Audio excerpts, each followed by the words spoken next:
Hey guys, a very big welcome back to the UK Beef Magazine podcast. You're here with me, your co-host Z, and as ever, I'm joined by my co-host Neale Cranwell and Robbie Anchet. How are you girls doing? You alright? Yeah, what's up, Z? What's up, Z? You big girls, Yes. boss. What have Mwah. you guys been up to? I know you guys have been causing trouble. What have you guys been up to this week? What's been happening? Well, I've been packing up my clothes and packing up my house and stuff because I'm moving far, far away. Oh, I'm right. moving to Canada. I'm going, bye. Can't stand your ugly face anymore. It's just killing me. So I gotta go. Hey, that's sad news. When did you decide this, mate? This is the first I've heard of this. Really, I've decided that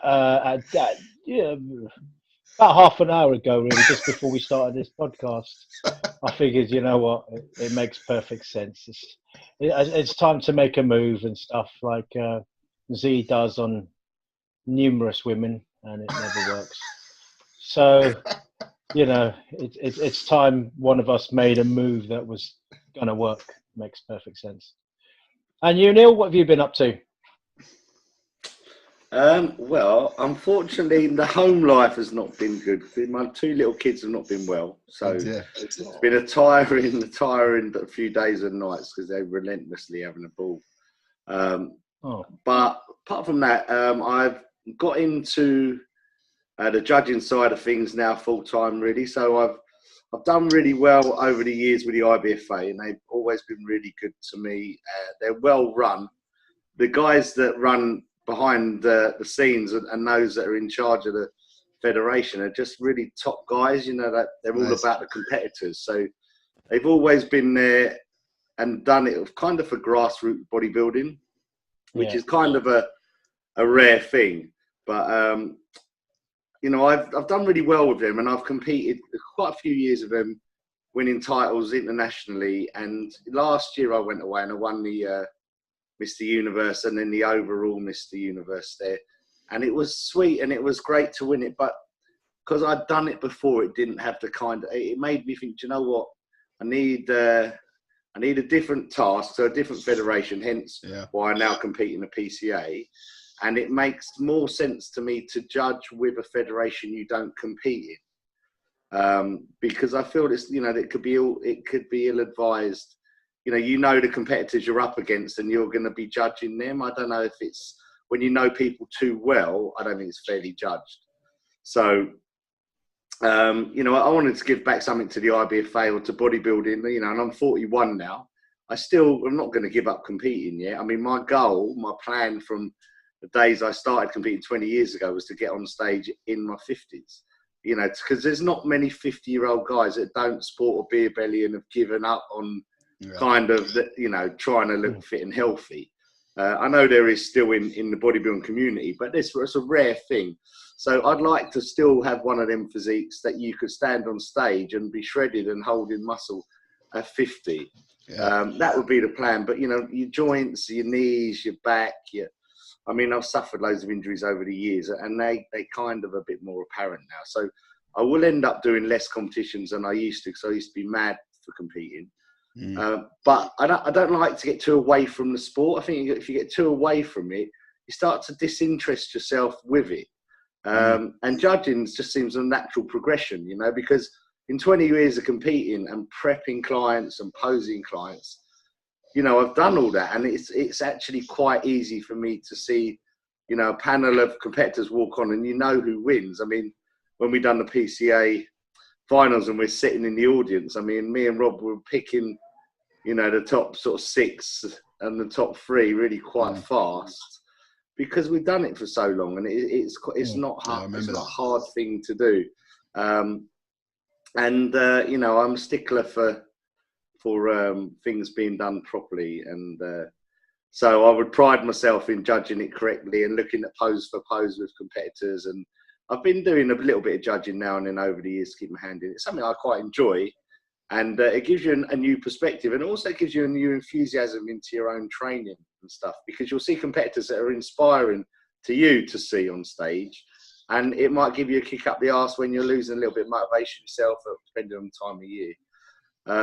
And, you know, I'm looking forward to having a bit more fun at a bodybuilding show, which, you know, because generally when you're competing and you're dieting and you're dehydrated, it isn't hugely fun on the day. You know, you're stressed about how you're going to look. Is your body like doing something crazy under your clothes that's going to let you down on stage? And it'd just be nice to go to a show, you know, maybe have a couple of drinks at a show and relax and have a, you know, a bit more fun with like-minded colleagues, as opposed to stressing about, you know, does my bum look big?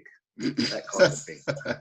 I don't think you'll have any trouble in you know, I've heard of a few federations and stuff like that, and I've actually heard, this is a bit controversial, that some federations are actually a little bit homophobic. I'm not entirely sure which one. Be specific?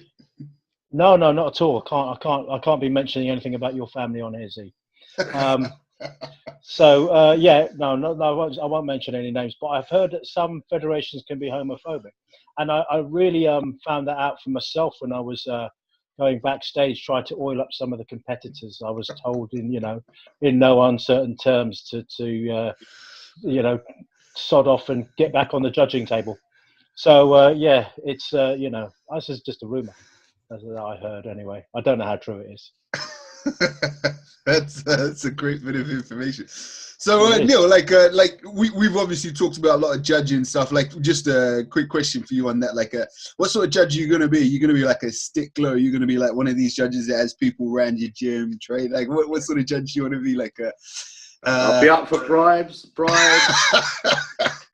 Just, yeah. I'll give you my PayPal account details. No.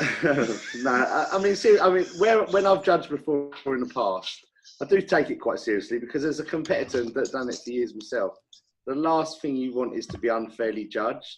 And I mean, I remember going to UK BFF shows for years and years, and Kerry Kay's comparing, and the amount of times that anyone would boo a result, and he would be there going, "We welcome judges.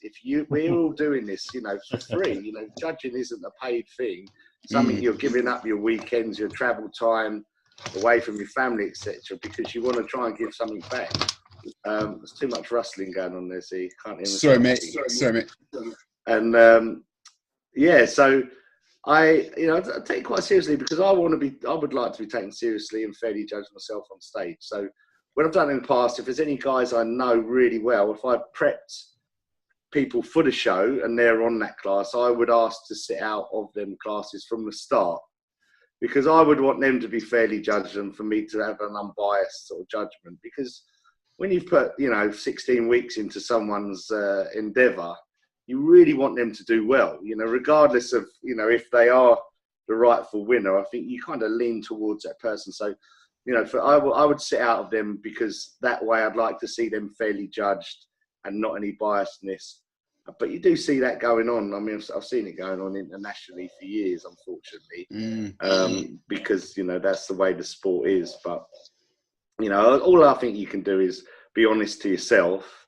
And, I mean, what I want to make sure that I do, which is something I would have loved, and it doesn't really happen now, is be able to give feedback to the competitors. The amount of times you've gone on stage and you haven't quite got it right, or you haven't placed where you thought you would, but you didn't know why.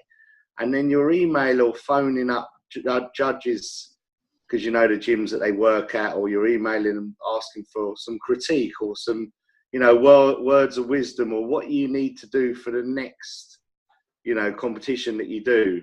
What could you bring that would help you place better? And it's very, very hard to get feedback. It's very hard to even get a response, to be fair. And I can understand why, because we've all got lives and we all go on and carry on with our lives when we're not judging. But, for them competitors that do want to know, they've spent 16 weeks and got on stage for only a few minutes of their lives, and they're going to go and do it again. And, you need to know really what you need to improve on, or perhaps this federation looks more at conditioning over mass, or vice versa. And, so you need to work towards your strengths and the strengths of the federation. Because what I've learned over the years, every federation kind of leans towards a certain look. So, as an extreme example of that, like NABA is a very northern biased federation, so it's very popular in the north. It's not so popular in the south. But they go for pure mass monsters, real freaks. A good friend of mine, Jason Corrick, if you're listening, Jay, hi mate. He won everything with NABA, and he had a fantastic pit bull physique. He had so much mass on the short frame. But I don't know whether he would do so well if he entered in federations such as UKBFF, where they're more about aesthetics and having, this tiny waist to shoulder ratio. And I know with the IBFA, going internationally with them as I have for a few years, they love conditioning. So for me, I'm not the hugest bodybuilder, but I can get really nailed in with my conditioning. So if you play to your strengths and enter federations that look to them strengths, kind of makes sense that it's going to suit your physique. So, there's options out there, and it's just getting to know, which is to suit you. And if you're asking judges for feedback and no one's coming back with that to let you know, you could be wasting fruitless years with the physique that doesn't suit the federation, And there's lots of federations out there. And if you're not, destined to be a pro bodybuilder, and you're doing it for the love of your training and for your goals, so you're goal driven and you need to get on stage for that reason. Or, I actually personally think people that are into bodybuilding quite seriously should, get themselves on stage in order to nail down conditioning to a level that you can see where your weaknesses are and your flaws. Because when you're off season and you're fluffy and you're holding sort of mass, which is water and some's fat, and you might think you've got really big limbs, like big arms, big legs, but when you diet, that may disappear quite quickly, which you aren't used to because you don't actually know what's underneath. And I think by doing a show, you can really critique yourself and think, do you know what, my lats are okay, but my lower lats, where are they? So you can spend your next year working your lower lats to try and bring them up. And, you could do the same with your rear delts. A lot of people's rear delts aren't on par with the side delts. And, unless you get the fat off to see that and dehydrate yourself to an extent, it's very hard to be critical of yourself. And, to put your ego aside and work on perhaps your weaknesses and not your strengths, because everyone loves to train their strengths in a gym because they get a pat on the back from the other gym goers about how great their legs are. But they should be working more perhaps on their chest because their chest is lagging, or vice versa. So I think, getting on stage and that, it kind of puts it all home to roost, actually, where things need to be brought up. And, to be honest, bodybuilding isn't about having a freaky set of arms or a freaky set of legs. It's about being complete. You want to be that guy that everything just flows nicely with and nothing's an outstanding physique, which is probably not the guy in the gym that everyone talks about because he's got these 20-odd inch arms, but he's actually got a really blocky waist to go with him. So on stage, he doesn't actually do very well. But I mean, I'm not saying you need to go to the gym to get on stage, but if that is your goal, you need to work towards, I think, what your goal is. And also by judging, you get to see some fantastic routines, some inspiration. You get to talk to, guys and competitors that are really keen still, and enthusiastic. And when you've been doing this, sport for 20 plus years, that enthusiasm kind of dies away. And to surround yourself with people that are, really enthusiastic again, it's good. It's good. I think it's good for everyone. I mean, they can learn from your experience and you can be revived from their, their kind of new eagerness to the whole sport. And so that's given me another string to the bow and another aspect. And, at some point I will have to give up competing, but I don't want to step away from bodybuilding because I own a gym and it's something I'm going to do, as I can foresee forever. So something I'd like to do and just see how we get on. And I know the guys in the IBFA really well, so it'll be fun. We'll have some fun times out after. We'll have some good meals, some good chats, and in them experiences, you always learn things off each other. Everyone's got different takes on things, so you can always pick up things, and that brings the camaraderie back to the sport. So, I'm very much looking forward to it. My first now I'm back on, now I'm sort of officially a judge with them guys, is on the 16th of September. It's a Mr. and Mrs. England in Nottingham. Nice. So that'd be really good. It's one of their sort of second biggest show after the British, I think. So you should have a good standard and a good number of competitors. So I'm looking forward to that and seeing how we get on. And I'm not sure whether it's a good call or not, but I'm going to bring Robbie with me. And that's purely. Could that go either way? Could it? Could go either way. I mean, it'll definitely keep me awake on the journey up there. I tell you, with the amount of stuff comes out of his mouth. What I'm worried about is the amount of stuff. I'm worried about the amount of stuff that comes out of the opposite end when he sleeps at night. Yeah. I do have a tendency to crap myself. Yeah, so I do apologise. But yeah, the great thing is I'm smart enough not to sleep in my own crap. So that's what you learn. So you're like shovel it onto. Sort of thing. Yeah. I just throw it onto Neale, and then I wake up and I go, Neale, flaming hell! I thought you was Z. You're so brown. Oh wow! That's an occupational hazard. It really is, mate. It really is. That sounds an exciting venture. I remember at the British finals that it's judging. It's a lot trickier than what you'd imagine. You guys were calling out winners, and it's like you've got almost a couple of seconds really to call out sort of a top few, and then you're sort of nitpicking as to what he's got and he's not got, and it's quite a difficult pursuit actually. So yeah, Robbie, talk us through what are you looking forward to that, like doing a bit of judging.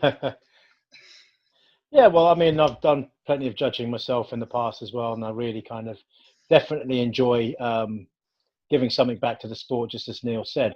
I think the problem does come though with when you've just seen maybe about 100 competitors, and then one of them comes up to you and says, "What did you think of my physique?" And you're like, this is like, about 5 p.m. after you've seen about 20. Well, you've seen about 100 physiques, and you literally can't remember what this guy looked like at all. You just have no idea. And I think the things that those things are sort of hard and stuff and challenging, and definitely. But yeah, the important thing is definitely to give back. And for those of you, as Neale said, those of you who sort of go to the gym and you think you've got a great body and all of that sort of stuff, a gym body and a stage body are two completely different things. As Sean Tavernier said, I've got a fantastic stage body, but he said, I've got an absolutely rubbish gym body. There's completely two different things. Just because the guy in the gym looks absolutely fantastic, often enough, that fella who stands on stage, he probably wouldn't win much. He's probably not tight enough, probably too blocky on his body parts, So it's definitely going to be very interesting. So for all of you out there who think you've got a great gym physique and and all the rest of it, I just challenge you to actually get yourself on stage, see what it's all about, see if you can actually handle the pain, see if you can handle the diet, see if you can absolutely shred yourself down, and see what you look like with no fat and no water in your muscle. Because it's scary, honestly. I mean, the reason it's scary is because off season I might weigh, I do weigh 16.5 stone. But on season, I remember dropping all the way down to 13 stone, and it's scary the amount of fat and water that you actually carry on your body. It really is, honestly. It's you just don't realize it. But I actually believe 100% that every year, at least once, you should diet down and pull yourself in, just because, the rebound effect you get on it anyway will allow you to actually grow a lot more muscle, I feel. I mean, to me, it never actually mattered whether I won or I lost a bodybuilding show. That part wasn't important. As long as I looked better than the last time that was on that bodybuilding stage, then to me, it was a win, if you see what I mean, because I'd improved. And I also noticed as well, at the end of a bodybuilding show, about 2 or 3 weeks into it, I'd actually gain about, a good stone or so of muscle. It felt like muscle anyway, because until obviously the water comes back and then your abs smooth over and then your legs smooth over and your balls shrink again and all kinds of funny things happen. So yeah, so it's definitely a challenge. So I put it out there to all those guys in the gym who think they're big or think they're something. I reckon give that a go, see what happens. Thanks for that, bro. That actually leads us quite nicely onto the bulk of our topic today. We wanted to talk about keto dieting and bodybuilding. It's a real big buzzword at the minute, and obviously, if you're looking at keto as a bodybuilder, I want to get. I've got two bodybuilders here. I want to get your take on keto. Is it effective as for a bodybuilder? Can it get you the size and mass without all the carbs? I'm just going to throw that out to you guys, and you can hit me with your opinions, and we'll take it from there, if that's right. Yeah, sure. That's fine. Neale, you go first. Yes, please, Neale, because you. Okay, right. I mean, look, keto, I think it's very fashionable at the moment. You know, it's a very fashionable word and diet to use, and you know, it makes perfect sense because if you're doing keto, you can pretty much drop a third of the nutrients out of your diet, you know, taking all the carbs out of your diet. If you're looking at the nutrients, you know, in the generalization, you've got protein, carbs, and fats. So if you were eating all three of them and then you eat one third less, you totally drop the carbs out. There's a ton of calories that are just going to drop out, so you're going to lose weight. So that makes sense in that it will work. It's also fashionable that every guy that's kind of got a six-pack is, you know, on social media touting keto diet. So it seems like a popular thing to do. I think the reality of keto diets is very, very hard to do an actual keto diet for bodybuilding. So what a lot of bodybuilding keto diets aren't actually full-on keto diets, because the keto diet is hugely, hugely high in fat, and it's actually not that high in protein. And it's zero in carbs. So, you know, bodybuilders need a certain amount of protein in order to maintain or increase muscle mass. They kind of amended ketos. And I think a lot of that came from Dave Palumbo. He was a big proponent of that. And it's basically just eating protein with fats. And I would always advocate using healthy fats. Diets that came out such as, what was a doctor... there was a doctor, Dr. Atkins. He came out as really, he was really popular with doing the Atkins diet. And it was hugely popular because you could eat bacon and sausages and full fat cheese and cream and anything that was fatty as hell, regardless of the fat source, regardless of how good the fats were. The overall premise of the diet was kind of the same. You know, you're eating fats and some protein and no carbs, and you'll lose weight. I think initially they're great in that you're going to drop a ton of water. So, you know, the way I kind of liken to it is for someone like my mum who doesn't train, she's an older person or someone that's middle-aged, and they're going on holiday and they've got to they want to drop a dress size or so. If you just go onto keto, your body will drop a ton of water because carbohydrates store glycogen in the muscle, which is predominantly water. And without that being present, you're not going to store water in the muscle. So you become a lot lighter because you just don't hold water on your body. So for that reason, it works really well. But for bodybuilders, because you're not pushing water and glycogen into the muscle, you actually look a little bit skinny fat for it. So the muscles don't appear hard and full because you're not eating carbohydrates in order to allow that purpose to happen. So although you'll lose weight, and you generally always will, you don't necessarily look good for it. And a lot of people, you look flat and you look sort of soft still. So it's not, you're like, shit, you know, I'm actually hurting on the keto diet because it does hurt to do.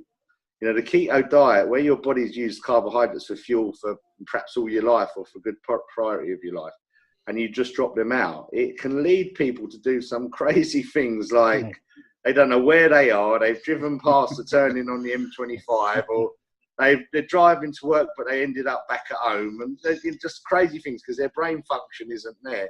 If you take sort of 60 grams or lower of carbohydrates in your diet, your brain functions on 60 grams. So if you're lower than that, you're going to struggle just to work out how to brush your teeth. You know, so there are them kind of fallbacks with it.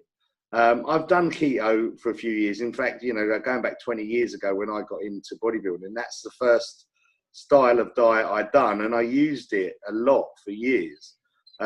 thinking that this is the way to do it, because, you know, almost everyone you speak to when they diet as a bodybuilder for competitions will lower their carbohydrates. So I've done the same, and yes, it does get you in shape. Yes, you will lose weight, and yes, in my view, you never look crisp and hard. You never have that grainy look on stage. So if I ketoed someone, it would generally be because they're hugely overweight or hugely behind in their prep, and we need to get a chunk of weight down fast. We need to lose some water retention fast on someone. And then once we've done that for a period of time, I would slowly reintroduce carbohydrates so that when we get closer to the show date, we know we're going to tolerate carbs or an increase of carbs or a traditional carb up without it actually backfiring on you. I mean, in the years of doing keto, I found that because you're not so hungry on it because you're eating tons of fat, your appetite decreases. So it's very good at the start of a diet, because when you take away foods and you're on a diet as such, you kind of miss everything and you're not quite full, and you go from being content to like, I feel hungry all the time, and it's quite a frustrating way to feel. But when you do keto, because you're having fats, and you can have some fats that you enjoy, and you know, if people know me, I love peanut butter, so don't ever leave me with a jar, because I'll just eat a lot of it. And I'm like a crackhead on that stuff. I'm always looking through the cupboards, even though I know that I ate the last of it the night before. So I can't have peanut butter at home, but you can have peanut butter, almond butter, any of them nut butters on a keto diet. So it could be simple as cooking yourself a chicken breast or so and smother it in peanut butter, and I'm like, I'm in heaven right there. So, and it's really an easy diet and a convenient diet for people on the go, people with busy lives. They haven't got time to sit there and open a Tupperware and eat broccoli and rice and chicken or fish, whatever it is, like a typical bodybuilding meal. They can just literally have like a chicken breast with peanut butter spread on it and kind of eat that on the go. So like van drivers is perfect, because you haven't got to stop and, shovel food in your mouth. And for people that, years ago in my previous job where I was beating the street, that old job we don't like to talk about, I used to stash them in my pockets. So when I was walking around and you can't stop to have a break, I'll just wallop a few of them down as I'm walking around, because I couldn't get a break. If anyone wants to know what his old job was, it involves prostitutes, and that's all I'm going to say about it. That's it. I'm not going to say any more about that. Well, yeah, there was that angle, Rob. But that was on Saturday night, mate. Yeah, but you have to turn them over to get them into that angle, didn't you? That was the only problem. Yeah, I remember. So we're not going to clear that one up. We're just going to sort of leave it out there. Yeah, let's just bypass that. That was an old memory, something that never happened. It is an old memory, definitely. Well, I've got a different take on the keto diet, actually, which I quite like. I've done it, and I just got really fat from it and very spotty. Because what was interesting, I think Dr. Atkins, the fellow who did the Atkins diet, I think he died of a heart attack at 18 stone. So, is that true? Is that fact, or is that like? I'm pretty sure that's quite true. I'm quite sure that's true, actually. But what I found interesting about the keto diet, for me, what I liked about it, what works for me, is to do a couple of days of that kind of, let's just say, high fat, no carbs things, because it makes you much more insulin sensitive.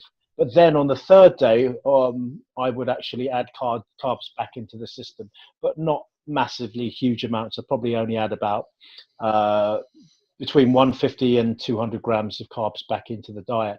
And for me, I found that to be a really quick way. So basically, it was 2 days of keto and 0 carbs, and 1 day of about 150.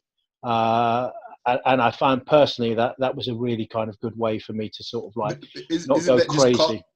Like carb cycling? Similar to carb cycling, but you're taking no carbs, so you are actually doing a keto diet. So you're literally doing a keto diet for like literally 2 days, and then the third day you take in between 150 to 200 grams of carbs, just to kind of fill you out a little bit, and also to take away the sensitivity, should we say, that you would gain. Because if you're on a keto diet for a long period of time, as soon as you start eating and going back onto the carbs again, you will blow up, and often enough, this happens time and time again to people. So I tried this way of doing it, and I found it to be effective. I don't know if anyone else has given that a go, but I found it to be effective, and I'm going to try and do it again at some point. I think maybe because I'm a little bit fat. I would wobble my belly in front of the camera for you, but so Rob, you were talking about gains there. So I want to find out, for a bodybuilder, can you actually gain mass on keto, and how good is it for preserving mass once if you are just looking to diet down? Well, personally, I would not use the keto diet in order to gain mass, because I found personally that if I drop out my carbs and don't have any, then I'm not actually feeding the muscles and actually allowing them to grow. A keto diet for me is purely for cutting down and purely for just helping the body rid the body of water, excessive amounts of water, especially around the gut, etc., quickly. So if I do a keto diet, that 2 days on, 1 day off thing for about 2 to 3 weeks, then I can lose a significant amount of fat, probably about 8 to 10 pounds. So that's why I do that. But there's no way I think that I could actually get or gain size from that, because I'm not putting enough carbs in. I'm not really putting enough proper, let's just say, growing calories in. That's how I would say it. So what about the muscle preservation? Like, can Yeah, I mean, it will preserve a little bit of muscle and stuff, but there's no way, you can't grow on less energy. If you're eating less, if you see what I mean, you can't necessarily grow on that. Your body can't really grow from it can't utilize fats, should we say, to cause growth. So I mean, when you add fat and protein, it's very difficult to actually cause any growth. Anyone who's done the keto diet and anyone who's doing fat and protein, they lose weight. They do not gain weight because So there's no risk of going catabolic on keto diet? Is that what you're saying? Yeah, I think there is a little bit of a risk, yeah, without a doubt. But I think it all depends on the way that you train as well, and what the training sort of does for your body. If you're training with fairly high intensity, etc., then I think it's dangerous to stay on a keto diet for a long period of time, because without the carbs, I think you just don't have enough protection in the joints, and that's a weird thing to say, because obviously there's like oil, etc., in your joints and so on. But you definitely need carbs. Definitely need fats. Fats they supply your brain. That supplies all your neurons and everything down your spine. It gives the synapses to your muscles and tells them what to do and so on. So you definitely need fat. But everyone who I've seen who have cut their carbs out for a long period of time, they suffer. As Neale says, you can't even like tie your shoelaces without getting it wrong. So, it's not something I would recommend for any kind of long period of time. What's your take on that? Mass building and keto, Neale? What's your take? I mean, in terms of preserving muscle, because the bodybuilding type of keto diet is still high protein, a lot higher than what an actual standard keto diet would be. And it's protein that preserves muscle, really. So as long as you're hitting your protein requirement, you will preserve muscle.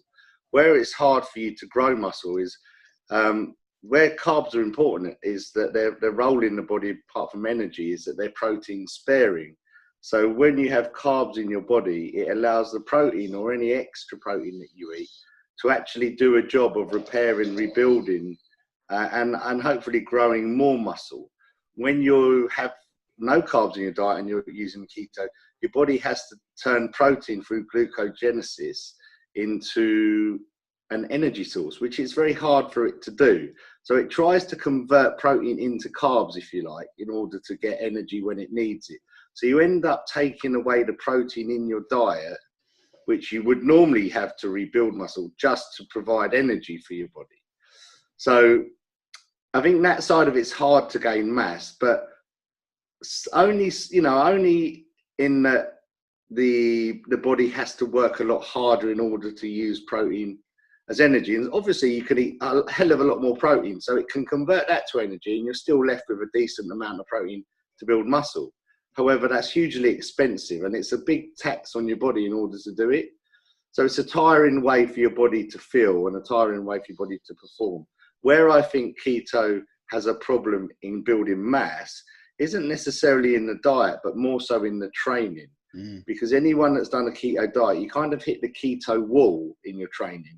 And it normally happens about, it depends how far in you are into the diet, but say 30 or 40 minutes in, you'll just be empty. You won't get a pump. You lose any kind of pump. And generally, the pump in the gym, without people knowing it, is the reason that they love training. That reason of that feeling of well-being when you're getting pumped and stuff, that comes from having carbs present and, you know, glycogen present in order to do that. And when you take that away, you might find that you have like one exercise, possibly two, where you feel pretty good still and pumped. And then you're just flat. It just feels like, Jesus, I've been training an hour and a half, and you haven't. You've been training half an hour and you're kind of just going through the motions. So if you do a keto diet, your training sort of intensity does drop down, and you could probably only do half the workout you could do with carbs in your diet. And that's where I think you lose the opportunity to gain mass, because your workouts suffer. And anyone that takes keto further, because in order for you to lose more and more fat and more weight, you've got to cut calories more so. So you'll have to cut the fat down slightly. So you're cutting more energy. So you feel more tired. So your workouts suffer slightly more. And, you know, you're going to start losing, you know, PBs in the gym. You're going to start going down in weight. If you regularly squat 4 plates and now you're squatting 3 because you just feel shattered, why is your muscle going to stay the same size when it doesn't need to protect itself from 4 plates? It will downsize. I mean, your body doesn't want to stay big. It just wants to stay alive. So it will, you know, it'll do what it has to do in order to do that. And if you're not giving the load and you're not taxing your body in order for it to stay, you know, as muscular as it needs to be, because you're not overloading it, then it will just drop away. So I think the keto diet has got its place. Some people love it though. You know, I've competed a long time with a competitor and a friend and my training partner for many years, and he's the only person in like 20 years I've ever seen look like amazing on a keto diet. He got fuller, he got more vascular, he got lean as shit. You know, he looked crazy. And he done the keto, and it didn't affect him emotionally or didn't get tired from it. I mean, the diet Robbie's talking about, where you do a couple of days like no carbs. See, it takes sort of about the 3rd or 4th day of being in a keto to actually feel like death, you know, because the first couple of days you still have some glycogen. Yeah, you got glycogen still stores in your body, and they're still getting used when they're called upon. So although you're not loading glycogen back in the body, there's a preserve in there, so you don't feel too bad. And it's normally, if anyone you speak to does a keto, by day 3, day 4, to the point where your body's like, oh, I've got no energy from carbs. I need to find another way to convert energy. And that's where the word ketogenesis comes from. So it starts to convert ketones from having no carbs in your diet and using fat as fuel. So it takes about 3 or 4 days for you to get there. And at that point, people normally report back how bad they feel. And they probably have to suffer another 2 or 3 days of actually feeling like absolute death for a few days. Yeah. And then the body kind of converts and it works okay.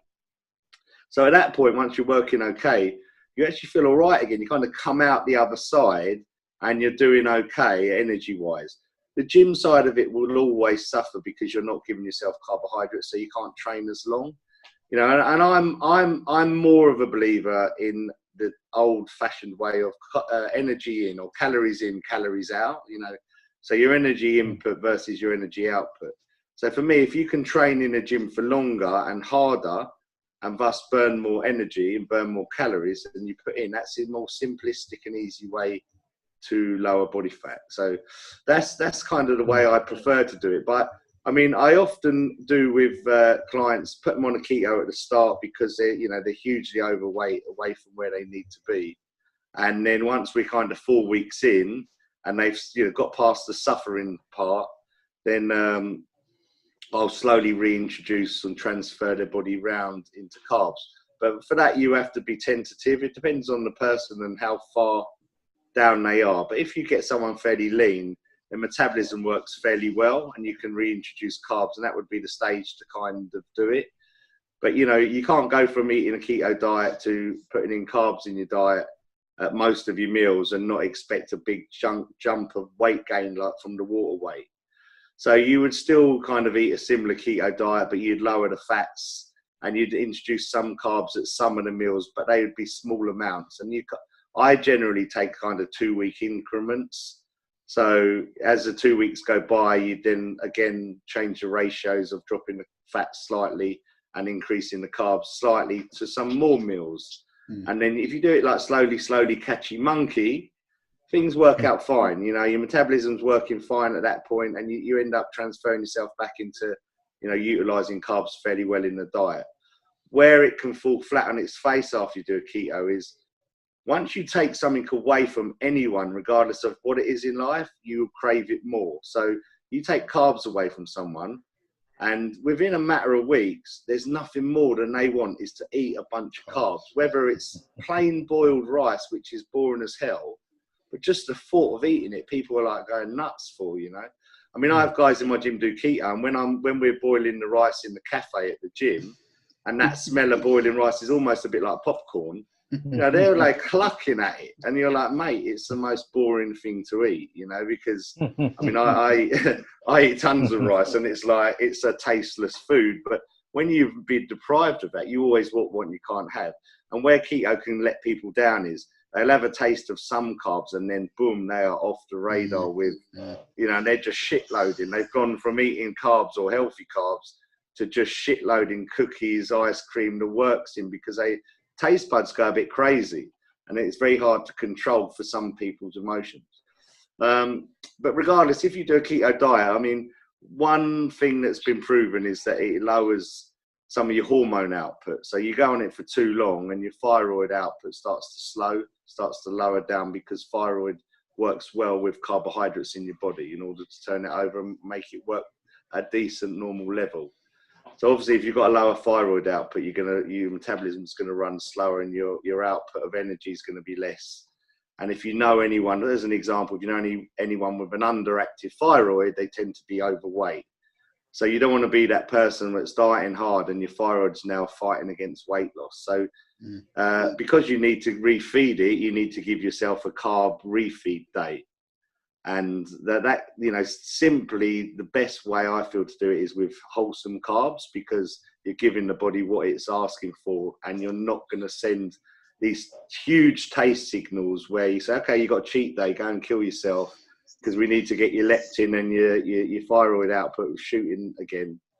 And that can often lead people into misery, where they've got the taste for it, and then one day turns into two, and before you know it, they've just given up on the whole premise of the keto diet. So I think it's definitely got its place in it, but I find that it's a means to an end. So it's not something I would suggest people prepping through from 16 weeks.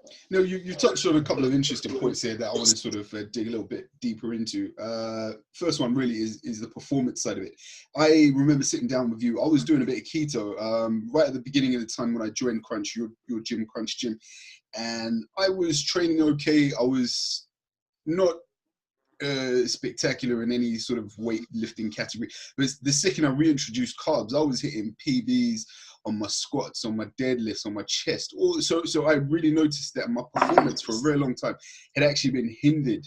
My size had actually been hindered by the fact that I was on keto. So Robbie, what I want to ask you, mate, is how was your performance as a bodybuilder when the times you did use keto?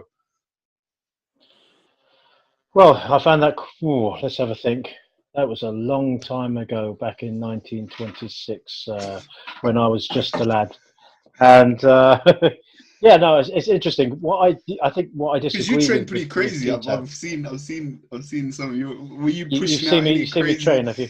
Crazy things when you? Oh no, I remember just having absolute kind of joint pains and just kind of being overly tired all the time. The problem I think I had with the keto diet, for me personally, I just did not eat enough protein, and I'm not a lover. I'm one of the very few bodybuilders who doesn't actually take in extra like protein shakes and anything like that.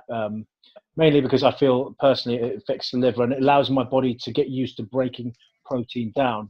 And the problem I find with that is if you don't keep that high level of protein going into your body, and the body's breaking down protein on the keto diet, then what will happen is your body will break into the muscles. It will actually get used to breaking into the muscles because that's obviously a form of protein in order to gain energy. So for me, rather than keep the protein levels really, really high, because I'm the opposite way. I find that I actually hold on to weight, even if my protein intake is low. And I guess my protein is between 120 to about 150 grams daily. It's not huge. I don't feel it has to be, personally. I'll probably get more. I'll probably get about 150 fats and probably about 350, 400 in carbs on average. So that's really, sort of like what I get out of it and stuff. So for me, but what I really want to know, mate, is your performance, because that was probably the biggest thing that I noticed. And as bodybuilders, you've got to be performing at an optimal level. What was your performance like? What was when you were the time you were in the gym? Were you pushing weights? I was much weaker. No. As Neale says, you're just much weaker. Without the carbs going into the system and your body using up its glycogen reserves in the muscles and the liver, you're as weak as a kitten. You've just got no energy to kind of like stand up, and you are just you're just a walking space. You're just a zombie. You're literally you train like a zombie. You talk like a zombie. It's. I find it much harder. I mean, I do actually like the fact that if you can sweat it out a lot. I mean, if you can almost raise that body temperature of yours, you will sweat more, and that's the best way, obviously, to lose fat in the body is to actually make sure you're sweating all the way through the workout. So in that sense, but yeah, personal bests, no way. If anything, it's like 75% or 60% of your maximums, and you're struggling, and you, as Neale said, half an hour into your workout, you're falling asleep, under the leg press sort of thing and stuff, and there's hardly any weight on it at all. So yeah, for actual growth and actual size, for me, I wouldn't recommend the keto diet. But for cutting and losing weight quickly, like I suppose, like I said, 10 pounds in a couple of weeks, then yeah, it works. It works. So why not use it? Okay, so I've got your take both on that. So what about this? This is just sort of spitballing. Keto dieting and steroids. What would you do it? Is there a way to do it to counteract to sort of negate the performance loss? Is there something you could chuck in to keep your performance at a level? I'm just spitballing it. Well, any diet you're on, if you're taking steroids, they're hugely anti-catabolic. Obviously, they're anabolic in themselves, but they're hugely catabolic in that they're going to help preserve muscle. So regardless of the diet, if you're in a calorie deficit, you're going to lose some weight, and ideally it wants to be fat. Now, if you're taking either over-the-counter supplements or under-the-counter supplements that are there to preserve muscle, then you're going to have a much more lean body mass at the end of the diet process. So having said that, there isn't like, okay, let's do a keto diet, that means you must take tren and equipoise because that's going to preserve your muscle whilst you're doing the keto. It doesn't work that way. I think if you've got low levels of test, you're screwed pretty much regardless of what diet you're on anyway. So having a higher test level is going to benefit you. However, eating fats and having fats and some saturated fats in your diets, which generally would be more prevalent in a keto diet, is going to raise your natural testosterone anyway. But having said that, there isn't such a supplement that's going to help with your performance. Like, for people that have took tests and that, and they think, well, I'm raging in the gym, a lot of it's a placebo effect because they're on something, so they try harder. And, you see that day in, day out in the gym. People disappear when they're off gear and they come back and they go all guns blowing when they're on. I mean, my experience personally when I've done keto diets is the supplements I use are stimmed up to the nuts without any carbs in. So I would be using like ephedrine and, them based or some of the stronger pre-workouts just because I'm shattered before I've started training. And therefore that bit there, just saying that for me lies down the reason why I don't think it's the greatest thing to do long term, because if you love bodybuilding, you generally love training. Now, if you take away your love for training because this diet's making you feel like dog crap all day long, and you go in the gym and you don't enjoy the workouts, then you start to question what's the whole point of this endeavor. So I'm much more of the, to the fact that I think you should enjoy what you do, regardless of the style of training. Some people do like a bro split where they're doing one body part a day, but they love that, and it makes them feel happy in their skin, and that's how they enjoy training. And it may not be the perfect way to grow the optimal amount of muscle. You may find that training your body more often over 7 days as opposed to once a week, you would grow more muscle. But if you split your body parts down and you're doing chest, back, shoulders, whatever on one day, and then you're doing, legs, arms and abs the next day, and you're repeating it back and forward. For some people, they don't enjoy that because they're kind of repeating their workouts far too often, and they become stale of the endeavor. But some people love that, So, my point there is that whatever you do in your training, it's something you should be doing for yourself. So it'll all help you make progress. And you can change training programs along the way. But I found in 20 years of trying all different programs, the one that fits you best is the one that you most enjoy, because the one you most enjoy is the one that you're consistently going to achieve at. And that kind of echoes with the diet that's, follows that. So in terms of performance, I'm a huge proponent of like targeting, food timing around training. I think that's much more important, because if you food time your nutrients around training, your performance in the gym is far better. And that's the reason we're going through this pain in the gym, because we enjoy what we do. If you take that away from you, then you'll start to hate the world. I mean, one of my guys at the gym, I don't know if he listens to this, but Bass is his name. He's a nice lad, works for me. He's just done the keto diet for 2 weeks, and he's lost like 1.5 stone in 2 weeks, which is fantastic. And as I say, people like my mum, which wants to get on a dress size down for 2 or 3 weeks' time because she's going on holiday, if she committed to that, she'd be over the moon with it. But I've never seen such a tired, sour, unhappy, member of staff for the last 2 weeks, because he gave himself a goal of 2 weeks to shift the chunk away. And he suffered for it, and he didn't enjoy any of his training. And this is a guy that loved training to the extent that 4 hours later, you'd be in there going, Bass, I think you should call it a day now, mate. But he just loved training, he loved training. And it was very weird for him, and actually weird for us, the other guys in the gym, to see him come in and hate being there. I think the weirdest thing for me was like, because he just before that he had been bulking, so his carbs and his calories way up, and he had actually put on some bulk in his arms. And then I saw him about a week and some change into it, and his arms were like literally half the size as the mess he had put on. I was thinking, mate, that's not a good. And I did tell him, I told him straight away, you lost your gains, mate. It's I think that's part of the thing that people have to be prepared for. Like you can at some point during a keto diet look like you've lost all your gains, and it's, for me, that's the scariest part of it, I think. And I did tell him, like, yeah. Well, the thing with that for the gains, if you've improved, like, and Bass, has improved quite fast in a short period of time. He for the first time in a long time, because I mean, he went from being hugely overweight to getting himself down into like a nice lean shape, and then he wanted to increase some muscle. So he looked at increasing like a lean sort of bulk, and so you start to grow, get bigger body parts, like you're saying with the arms.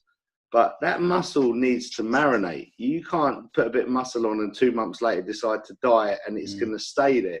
It needs to be with you for like 6 months plus, consistently there, for it to kind of etch itself into your DNA. That when you do diet, they don't just drop off, because otherwise it does exactly what you saw, and it comes and goes as fast as it, as it can. And so that's the hard thing to do. Once you realise you've put on a lot of muscle, then you need to really hold that place and hold it for a good 6 months or more if you can. Because then when you do diet down, you put yourself in a calorie deficit, it's much, much likelier to stay in place. And, there's nothing more demining than what you've just said, where you've worked very hard to get in shape and to put some muscle on, and then it's just disappeared on you. Because it don't come back tomorrow. That new muscle you have to work at it again. I mean, we all heard of muscle memory, but that's something that you've had on you for years and years on end that will tend to come back fairly fast. But new muscle comes and goes really quickly. And that's the hardship, is that you have to kind of sit in that kind of plateau area for a little while with new muscle in order for it to sort of stay in place. So, often you see people that they get like a food bug or they're ill and they drop a ton of weight, but as soon as they get themselves better and start eating, they bounce back to that weight. But that's the weight, that they've had with them for a good period of time. New muscle, you have to be, I mean, realistically there, if he wanted to keep that size, he should have stuck it out really for a few more months at least to try and hold it in place before he died. Or when you diet, you don't just go so extreme, So if you diet gradually, slowly, it does tend to stay a hell of a lot easier. In Bass's case, he just went all out. He was hammering the treadmill, he was hammering keto, he was strict as everything, but had done it kind of at a fast pace. So the problem with fast diets is you do tend to lose some muscle. And in the years of prepping, I've done 8-week diets, 20-week diets, and they got their pluses and minuses. A long prep with a very slow weight loss of like maybe £1 or £2 maximum a week, which seems really nothing when you're slowly aiming for something. When you get to the end result, you hold a lot more muscle size for it because it hasn't been so extreme. I mean, I went for a stage about 10 years ago where I just couldn't face the long diets. Socially, I found it really boring. So I would do 8-week diets. And I mean, if you're going from a full off season chunk, to drop 2 to 3 stone, like Rob says, to get ready for stage in 8 weeks, you are doing double cardio for an hour every day from the start, training like a beast every day, probably 6 days a week, and hitting the calories down pretty quickly. And it's a really tough endeavor, but it's for, it's for half the time. So you kind of got swings and roundabouts, but I feel that, if you do things nice and slowly, they tend to stay in place far better in the long term. That's awesome. That's awesome. Now, we're just going to sort of break away from that and look at what we've been doing in the past couple of weeks, because there's so many talking points, and we're just going to pull in a couple of the guys that we have spoken to. We had Big Jeff Surrett on last week. That was a great podcast. A lot of people have downloaded and listened to that. What was your key takeaway? I know we did this with Dave Crossan. What was your key takeaways? Because I really enjoyed that. That was, for me, that was one of the best few like hours I've had just listening and taking in. What was your guys' takeaway from that? Well, the thing is, he's obviously prepping Neale, etc. So yeah. Neale's going to be completely biased and stuff, and basically lick the sweat off his bollocks. But me, you see, I don't have an. Just. Yeah. Anyway, for me though, obviously, I've nothing invested in the fella. I actually really liked listening to him and stuff, and it was interesting. It's nice to see someone who is a hard gainer, and I could tell that he had struggled and worked really hard to get the frame and get the size that he got, and he'd done that through sheer hard work and tons of research and learning as much as he could. And to me, that's really brilliant. That's the way to be a good, decent bodybuilder, is to just gain that knowledge. I mean, the guy had absolutely had like degree level knowledge when it came to the body, when it came to nutrition. And to me, that's extremely, impressive, extremely impressive, because you just don't get that nowadays. A lot of, let's just say, the more gifted athletes literally do things like 3 sets of 10 and they grow. And because they grow, or they take this and they take that and they grow. And because of that, they just don't need to have that knowledge of, maybe if I try this, maybe if I try that, maybe if I try this.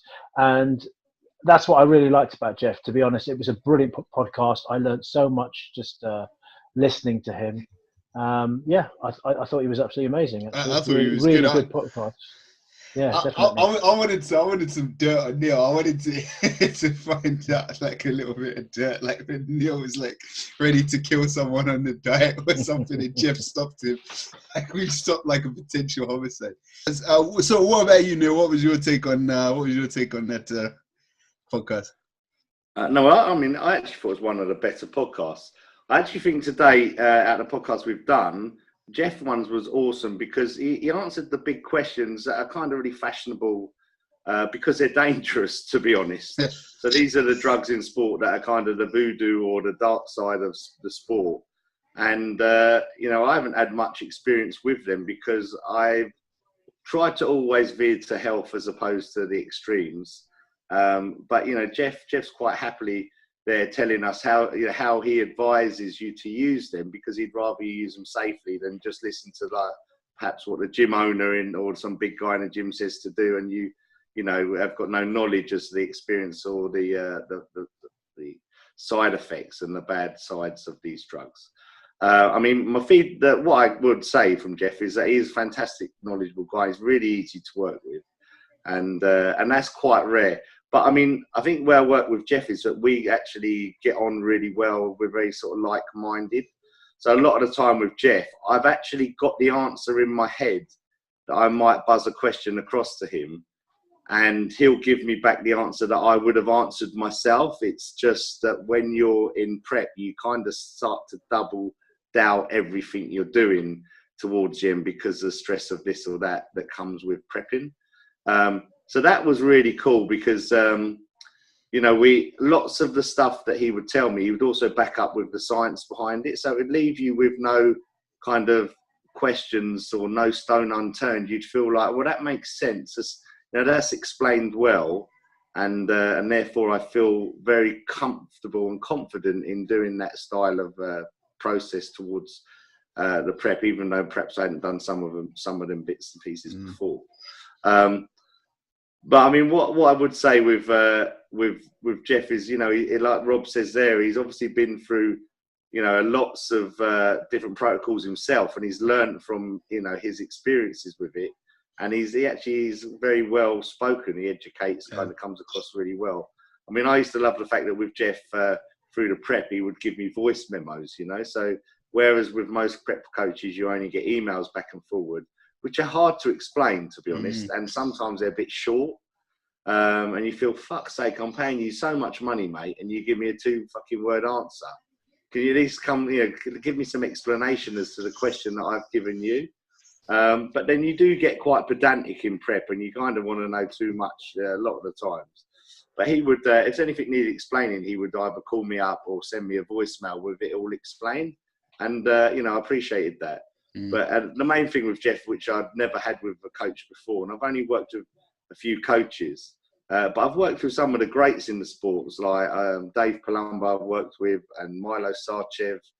I mean, what I liked with Jeff is he sat up with me through the entire time I was on stage, bearing in mind that's the middle of his night in America. And he was on call. Like, any time I text, he'd get back to me within 20 minutes, you know.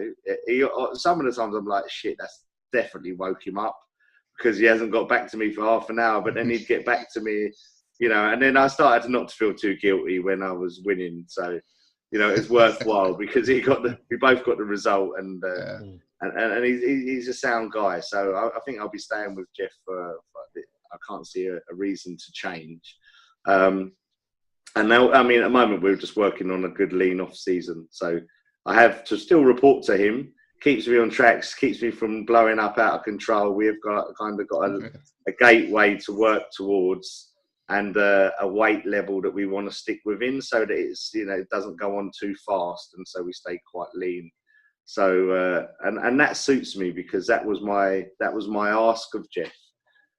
In the past, I've actually never worked with a prep coach off season. I've only ever got advice from closer to a competition.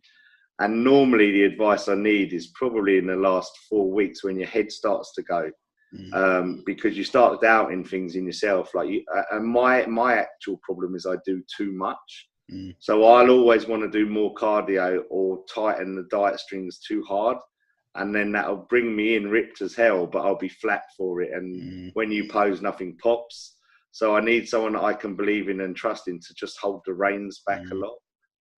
And so, but yeah, so I actually got in touch with Jeff to help me with an off season, not the prep. But when I got in touch with him, it was about 6 weeks prior to the show, and he offered to help me with his advice towards the show. So I felt, well, why not? I'm glad I did. But now we go back and forth. Off season, you don't need to report as often. But like once a week or once every 2 weeks, we'll report back with photos and see how we go, which is good for me because it stops me raiding the peanut butter. Guys, like as ever, it's always brilliant. Like I always say, I've got two bodybuilders here. I can bounce lots of questions off. It's really good to hear from you both, and I'm sure a lot of our listeners would have appreciated a bodybuilder's take on keto, and not just some Instagram body talking about keto. So guys, we're going to wrap up, but before I do, I found this, and it actually leads on from quite nicely from what we've been talking about. I found this article in the Mirror. I'm just going to read. I want your take on it. I'm just going to read the headline. It's about a bodybuilding coach. So it says a bodybuilding coach jailed for shooting tanning expert after his protege lost tournament when fake tan smeared. So basically, just skimming through this letter, skimming through this article, the bodybuilding coach shot a tanning expert when his protege lost the competition when his fake tan smeared. The coach, named only as Dennis K, was furious when Alexander D, when the tan he applied started smearing. It then goes on to say the coach hid in some bushes and waited for the tanning expert, and then shot him. Sorry, I'm not laughing. I like the way you're laughing at that, Aziz.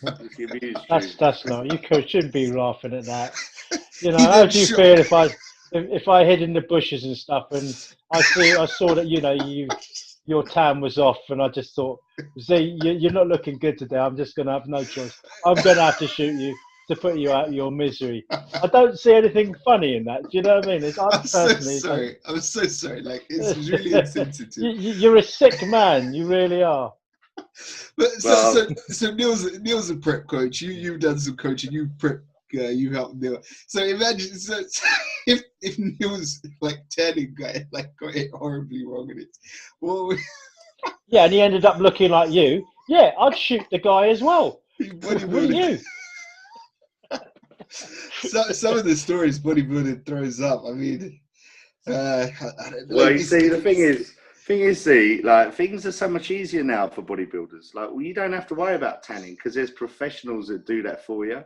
The days of you standing in a hotel room with like 8 layers of Protan on for 2 days and stinking, they're well gone. And yeah, that can run when you do that. Or people backstage throwing on putty, before like Dream Tan before you go on stage, which once you sweat because it's right thick, it can start moving about. It's them days are gone. I mean, I'm going to plug her because she's fantastic. And Nicola Gilbert from A1 Tanning, I have not had a tan from anyone else for probably going back 10 years. Yeah. Because the way she's meticulous with her tanning, and I see her the morning of the show, her tan is that good and quick drying. I'll go the morning of the show, so I don't have to sleep in tan and smell and sweat and ruin bedclothes and that kind of thing.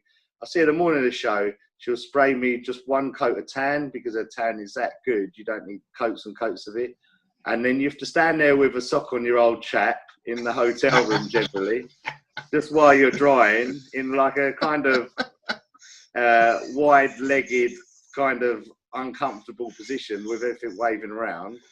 And then, once that dries up, I mean, I'll put leggings back on, which she cusses me for because she's always saying, put loose clothes on. Yeah. But I've always put leggings on because, a little tip of the trade, in my view, is if you wear something that's compressive, like compression leggings, when you take them off, you are vascular.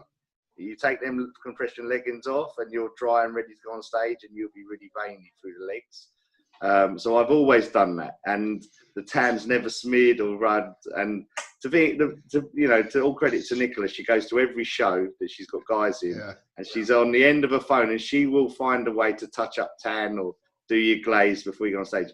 So, you haven't even got to worry about getting shot anymore because someone professional is there to be shot for you. You get it wrong. So tanning's quite a big thing. I was just going to quickly add in about Nicola. She's fantastic. But Neale, don't you get the VIP package? What's the VIP package? The VIP package is you don't have to wear the sock covering your old man. She sorts that out as well. Just gives it the old neat, bit of shaving foam and the razor and stuff, and just touches around it, sort of thing, and everything. It's really good. I don't think. No, Nicola, she doesn't do that, Rob. She'll probably start getting. Obviously not to you. Obviously not to you. Obviously you don't have that kind of relationship with her like I do. So she'll do anything for me. No. She'll do anything for me. What about you, Rob? Because I've always wondered, like, do black guys have to have a tan if they're bodybuilders? That's what. It does depend, actually. Did you get a tan? You are. I always definitely. I have to use a tan. Yeah. Yeah, definitely. I'm not dark enough. I'm not like. Because you look sort of Aboriginal. Yeah, just like G'day. G'day, mate. How you doing? She's not a Sheila. You're like a Chinese Aboriginal, Rob. What are you going thank you. That's yeah. So yeah, I mean, there actually have been a few. I'm going to say, actually, it can go against you. There was a Nigerian bodybuilder, very famous in this country, Eddie Abu, and a lot of times he went on stage. He was so dark that he never used any. I don't think he used tan. I think he just literally used to use like coconut oil and other oils to sort of like shine himself through. But sometimes he was so dark it would actually hide his conditioning. So if anything, he actually needed some Michael Jackson cream to like lighten him up a bit. Do you know what I mean? Such thing as Michael Jackson cream. What do you mean? There's no such thing? Look at Michael Jackson. He started off black, and he ended up like Liz Taylor. So don't tell me there's no such thing as bleaching tan, because I know there is. If you've seen my butthole, you will know there is such a thing as bleaching tan. It's amazing. The rest of me is brown. Unfortunately, we haven't seen that. I'm so glad I haven't seen your butthole. I'll show you. No, please don't. Aye. Wink. Aye, Captain. We're actually recording this. Please don't. We'll just lose all the listeners, all the followers. Oh, wow. And I think... Or maybe gain a few new ones. Yeah, no, you came out this week, didn't you, mate? Like, I did a video edit for you where you came out this week. That's quite... Yeah, I did. It totally came out around your place while I was changing my underwear. So, yeah, thank you for that, Z. I really appreciate that. So anyone who swings that way, just Robbie's on the market, I think. I don't know if... yeah, I believe so. Yeah, I'm just swinging like that, just Z's underpants like that, you know what I mean? No, there is actually a video of you like. I've seen it, Robbie. Good video. Have you seen it? The video with the roller skates. Pink roller skates. That one. Yeah. Yeah. Well, I like pink roller skates and stuff. You know what I mean? They go with my nails. So where can people find a copy of that? Like, we want to get you like a little following. Where can they get a copy of that? Well, I think it's actually on your Instagram page, isn't it, Z? No? I'm pretty sure it is. No? I would post him like... Maybe it's just on your computer then, or, is it RedTube or ZTube? Yes, that's where we should put it. I'm going to put it on YouPorn. That's what I'm going to do. I'm going to put it on thanks. like a porn site tonight. See how many hits you get. But yeah, Haven't you been banned from the porn site for like overuse? Like, doesn't it a message come up on the screen? It says like, for fuck's sake, get a life. You've watched all these videos 20 times each. Oh mate, that's horrible. But and what's up with the dwarves? You know what I mean? That's what it says on your thing, doesn't it? Mate, the things that are on your phone, like I'm pretty sure they're illegal in a lot of countries. They're like definitely you need to speak about some of the things on your phone. Yeah, you do have to worry how he thinks to even search for some of the stuff that's on his phone. That's the mind of a serial killer almost. Yeah, apart from I don't need to go out and kill anyone. I mean, it's all there, it's all those weird giant sort of dildos on my phone anyway. So I mean, that's terrible. Imagine getting stabbed to death with a dildo. That would be what a way to go. It's a frightening amount of like transsexual, transgender women on your phone, chicks with dick. I've never seen like. Do you want to sort of? Is everything all right in that department? There's a lot of chicks with. Well, look, I thought we had an agreement not to talk about your brother. I thought that was off the cards. See, I didn't want to say anything about your family members. I thought we'd not talk about that. I don't want to embarrass you. Do you know what I mean? Stuff. I don't want your mum sort of going into your into your cupboard going, "Oh my God, look at that lipstick! Oh my God, he's been taking my underwear." So. No, that's definitely got the wrong kind of it. But gents, on that note, I don't know where we can go from there. We can't really. We're gonna bid you all farewell. Thank you once again for tuning in.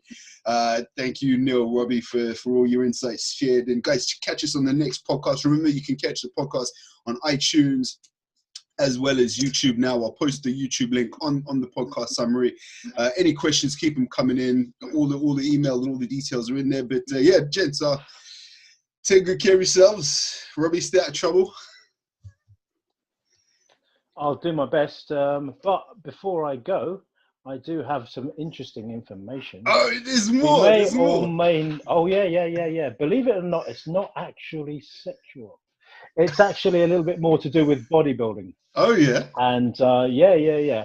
I have it on good authority that possibly a couple of IFBB pros may be thinking about handing in their pro cards for certain big money events with new federations.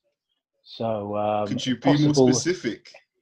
Yeah, possibly an ex-Miss Olympia and possibly a top 6 contender at the Mr. Olympia within the last 5 years. So yeah, they might be hanging up their IFBB pro cards possibly to join other, let's just say, money-making ventures, etc. And it's not what you think, like on your porn channels. So it's not that at all. It's completely different. So there you go. But that's so new federations. Maybe, can you be more specific? Where are they going? Where? Who is it? Where they going? Name some names. You want to stir the pot? Well, there's a federation I know. I think it stands for Police Constable Arseholes. I'm not entirely sure. Yeah, I'm not sure, but I think it could possibly be along something like that. So all I will say to you listeners is listen in, and I think it's going to be some good news, especially soon. I'm excited. Mate, you know I'm going to have to get more details at some point from you on this one, because you can't dangle a bit of information out like that. Why don't you try and get the man in the know on the show for next week? That would be cool. Yeah. I could certainly do that.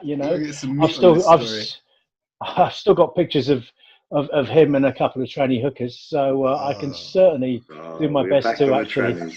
Couldn't help it. Again. I didn't have a choice. I had to throw it in there because now that I've talk to someone about that, mate. Now that I really do. The only people, unfortunately, I can talk to are tranny hookers. But never mind. You can't have everything you want in life. Yes.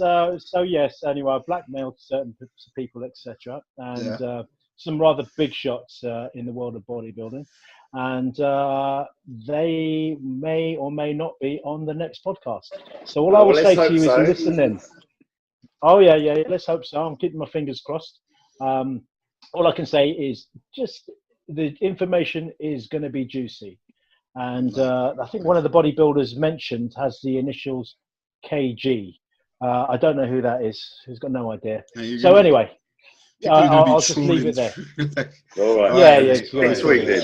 All right, man. Good stuff. We're gonna delve into that a bit deeper. So, guys, obviously, nice little cliffhanger there, mate. Cheers. But yeah, no, thanks for listening. Always good to have you on board, and we'll see you guys soon. Take care, guys. Cheers. Bye.